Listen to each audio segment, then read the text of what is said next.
Hi everyone. So yes, the tower card or the lightning or the thunderbolt is the most feared card of the entire deck. People, as I said, people are in panic when they see the tower because the tower is extremely shocking. It shocks. Before the tower, we feel.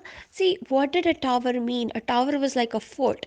A tower was a place where you felt very, very, very secure and you felt comfortable and you felt you had it. And then the lightning strikes and all that is shattered. So it is a it and also the difference is, the devil actually gives you a chance. It tells you that okay, these are your patterns, these are your obsessions, these are your conditioning which is keeping you bondage. And if you remember, in devil the bondage is very loose. You can still take it on, you can still take it off, you can still break it. It is happening in a psychological and psychic space. So the problems are happening in devil card, the problems are happening on a psychological and psychic plane.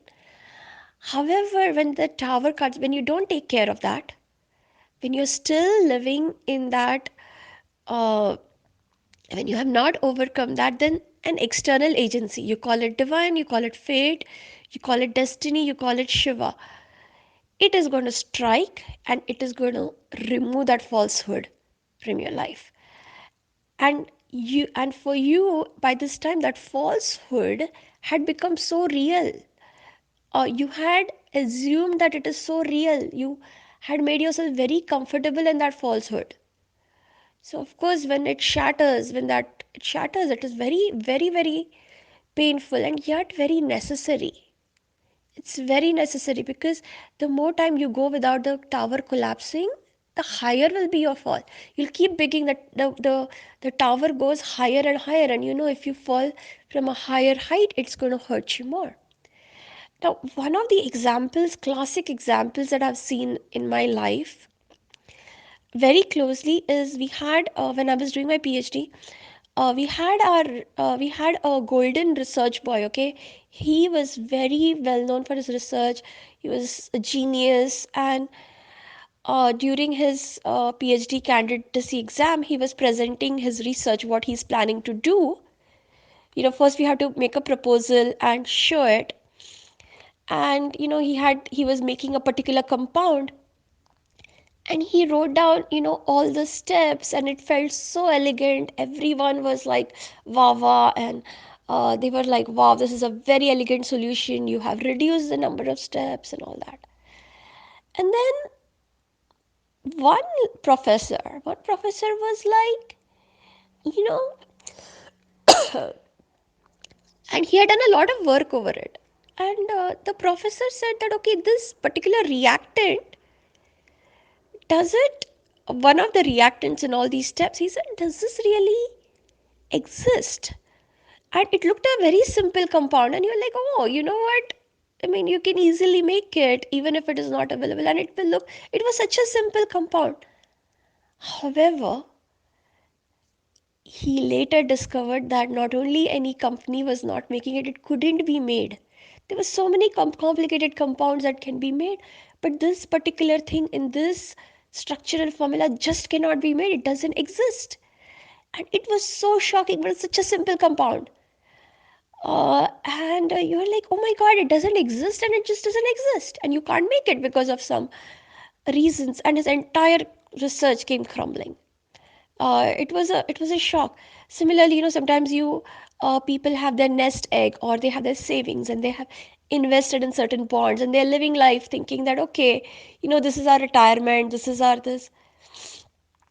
Suddenly, the stock prices might crash, and you suddenly don't have that nest egg, you don't have that fund anymore. And it was your comfort. You were thinking, oh, I have it, I have that much money, but suddenly you don't have it. Or the housing market crisis, where a house, we had it in US in 2009, where uh, houses that were $1 million, and you felt that okay, this is $1 million asset that I have, suddenly slashed. And the prices went down, and so suddenly what was worth 1 million became worth 400,000, and it was a big crash. And some people had purchased something at 1 million, and then if they had to sell it, they were only getting 400K. So okay, it can even happen in love. You think that, okay, this person is in love with me, and you build all your castles, and you have all these ideas of what is going to happen. We might get married, we might always be together. You're building this up, and suddenly that gets you suddenly realize that, my god, it was not real, or maybe there were aspects of it that were real, but I have built so many dreams on it, and I'm going ahead, and suddenly you're shown the reality that no. So it is a reality check, and the reality check is one of the most painful things. So, but I and so like in the Sacred India Tarot, this is a the story that they have is there were three there were three asuras who, and asuras always want to be immortal, they want to live forever, and they built these three castles in the air. They built three castles, one of, I think, iron, one of silver, one of gold, and they were like, going around the cosmos, all these floating castles, floating towers, you can think of it, and they were feeling extremely secure. These asuras feeling extremely secure because the only way this tower could be destroyed is once in 1,000 years, all these towers would line up, and that was the only possibility to destroy them. And now, the thing is, in any case, every single one was indestructible. Now, only if one castle fell, the all the three castles had to fall for that whole castle thing to be destroyed. So there were so many conditions. It was like the most secure thing, and these were all Shiva bhaks once upon a time. So which is why Shiva himself intervened and broke down collapsed their security, because this is, they are ready for the next step in evolution, and this is what Shiva does. So it can also be where, and these, see, in all Indian stories there are deeper and deeper layers. So you can take those three three castles to be the three chakras of your body, where you, to for the energy to move into the next chakra, you really need to get out of the comfortable space, because you, the first three chakras, you're feeling very content, very secure. Then to go to the next level, something, though, that tower has to be destroyed so energy can move ahead. uh, so this is what the energy of the this tarot card is. Don't fear it. um, After, in many cultures, after lightning struck a tree, people would take branches of that and of the tree, whatever part survived, they would take branches of that tree, because that tree has had that divine energy come into it, and people would, keep it in their house and revere it. Uh, in early days, shamans were chosen based on, like, if there was a man whom lightning had struck and he survived it, then he would become a shaman, because he has gone through that divine energy entered him through that lightning, through that collapse. Similarly, every master there is, or even for us, that lightning is very necessary for divinity to enter. This is when Shiva intervenes in our life. We did everything we could and it did not get solved. Then Shiva intervenes. And Shiva has spoken about this very often, that for the Devas, this collapse will happen often.